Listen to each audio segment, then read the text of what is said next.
Halo semuanya, kembali bersama saya Gratia Priliwalingkas dari jurusan Kimia semester 4. Saat ini saya akan membahas beberapa soal mengenai lipid.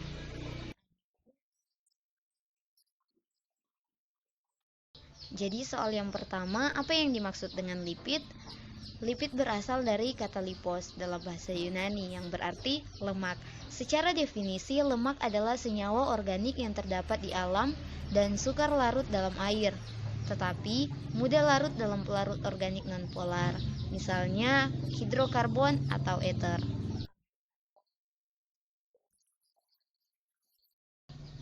Soal selanjutnya, berdasarkan asalnya lipid dibagi menjadi dua. Sebutkan. Jadi berdasarkan asalnya lipid dibagi menjadi dua jenis, yaitu lipid nabati dan lipid hewani. Nah, lalu apa yang dimaksud dengan lipid nabati dan lipid hewani? Lipid nabati adalah lemak yang dikandung oleh tumbuh-tumbuhan, contohnya alpukat, durian, dan lain-lain. Lemak alam ini terbentuk dari gliserol dan asam-asam lemak yang tidak jenuh, sedangkan lipid hewani adalah lemak yang dikandung oleh hewan, contohnya daging, telur, ikan, dan lain-lain.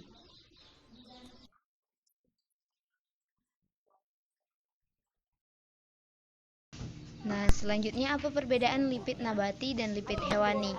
Lipid hewani mengandung kolesterol, sedangkan lipid nabati mengandung fitosterol. Kadar asam lemak tidak jenuh. Kadar lemak tidak jenuh dalam lipid hewani lebih kecil daripada lipid nabati. Lipid hewani cenderung berbentuk padat pada suhu kamar, sedangkan lipid nabati cenderung berbentuk cair. Nah, selanjutnya bagaimana struktur kimia dari lipid? Nah, berdasarkan struktur kimianya, lipid adalah ester gliserida dengan jumlah atom lebih dari 10 yang terbentuk dari reaksi esterifikasi antara asam lemak dan gliserol. Selain itu, ester gliserida membentuk lemak dan minyak. Nah, struktur asam lemak dan gliserol pada senyawa lipid seperti gambar yang ada saat ini. Nah, selanjutnya bagaimana struktur trigliserida dari lipid? Jadi, berdasarkan strukturnya, lipid dibagi menjadi dua, yaitu lemak dan minyak. Lemak dan minyak tergolong senyawa trigliserida atau triacylglycerol, yang berarti senyawa yang memiliki 3 gliserol. 3 OH dari gliserol ini dapat diubah dengan sejenis sisa asam atau berbagai jenis sisa asam. Nah, rumus struktur dari lemak atau minyak bisa teman-teman lihat pada gambar yang ada di sebelah kiri itu. Pada gambar tersebut R1, R2, R3 yang dimaksudkan adalah rantai hidrokarbon dengan jumlah atom karbon dari 3 sampai 23. Tetapi paling umum dijumpai adalah 15 atau 17. Lemak yang terbentuk dari asam karboksilat sejenis R1 sama dengan R2 sama dengan R3 disebut lemak sederhana. Nah, jika terbentuk dari 2 atau 3 jenis asam karboksilat disebut campuran. Nah, penamaan lemak dimulai dengan kata gliseril yang diikuti nama asam lemaknya. Penamaan dari lemak dan minyak sering diberikan sesuai dengan asam lemak pembentuknya. Nah, contoh triestearin dari gliserol dan triestearat dan tripalmitin dari gliserol dan tripalmiat. Nah, selain itu minyak dan lemak dapat juga diberi nama dengan cara yang biasa dipakai untuk penamaan suatu ester. Contohnya itu gliseril stearat dan gliseril tripalmiat. Jadi, teman-teman bisa perhatikan ini pada gambar yang ada di sebelah kanan ini.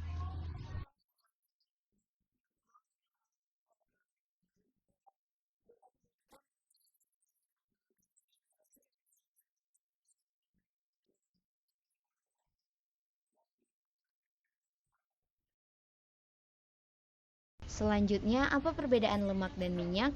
Lemak dan minyak juga dapat dibedakan dari sifat fisik dan kimia, yaitu dari asal pembentuk, asam lemak, esensial, bentuk dalam wujud kamar, dan titik didihnya. Nah, bisa teman-teman lihat pada tabel yang ada di situ. Di situ menjelaskan tentang perbedaan lemak dan minyak. Jadi, dari asal, asam lemak, esensial, wujud kamar, titik didih, beserta juga contohnya.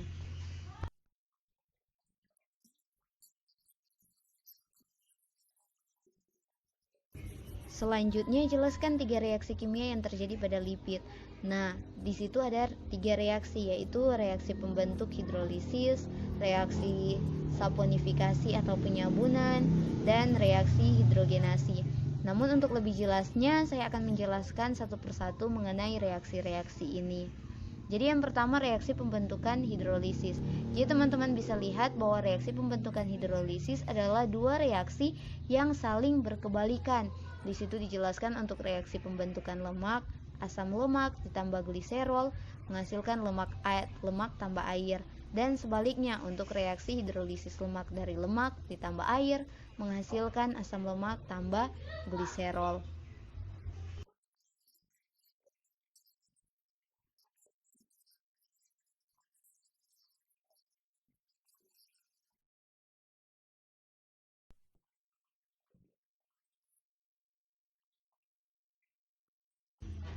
Jadi di sini ada contoh reaksi pembentukan lipid dan reaksi hidrolisis lipid.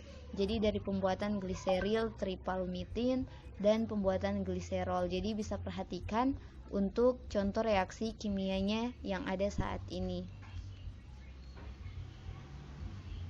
Dan yang kedua itu reaksi saponifikasi atau penyabunan. Jadi reaksi saponifikasi atau penyabunan adalah campuran lemak dan basa kuat yang menghasilkan sabun atau garam lemak dengan gliserol. Jadi di situ rumus kimianya lemak tambah basa kuat menghasilkan garam lemak atau sabun ditambah gliserol.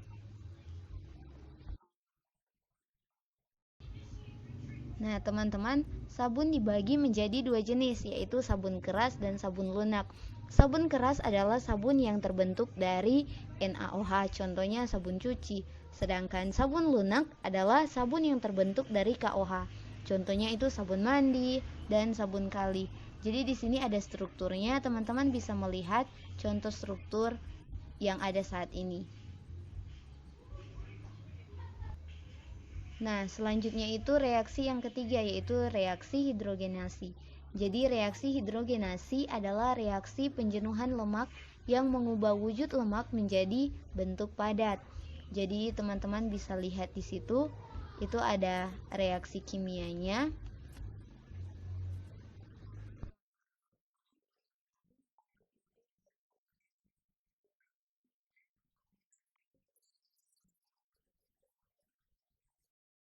Apa saja reaksi turunan dari lipid?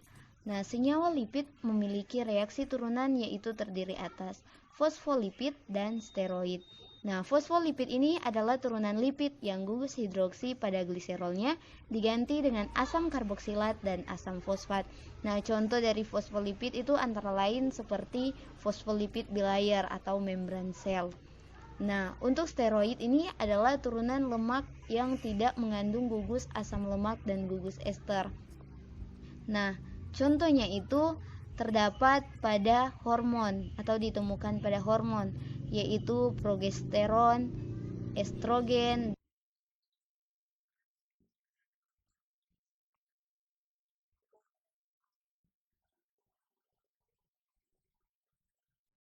Apa saja manfaat lipid dalam kehidupan sehari-hari? Ya, jadi kita akan membahas 4 manfaat lipid dalam kehidupan sehari-hari. Yang pertama itu sebagai sumber energi. Jadi lipid merupakan bentuk penyimpanan energi yang paling efektif dalam tubuh makhluk hidup.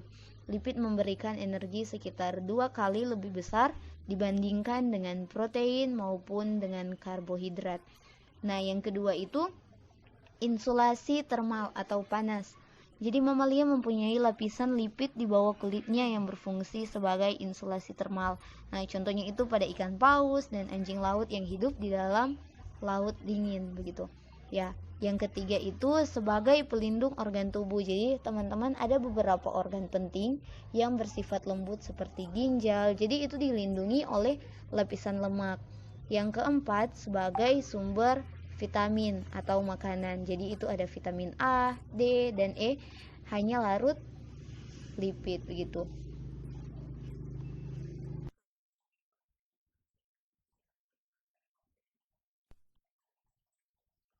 Jadi sekian pembahasan soal-soal mengenai lipid. Terima kasih.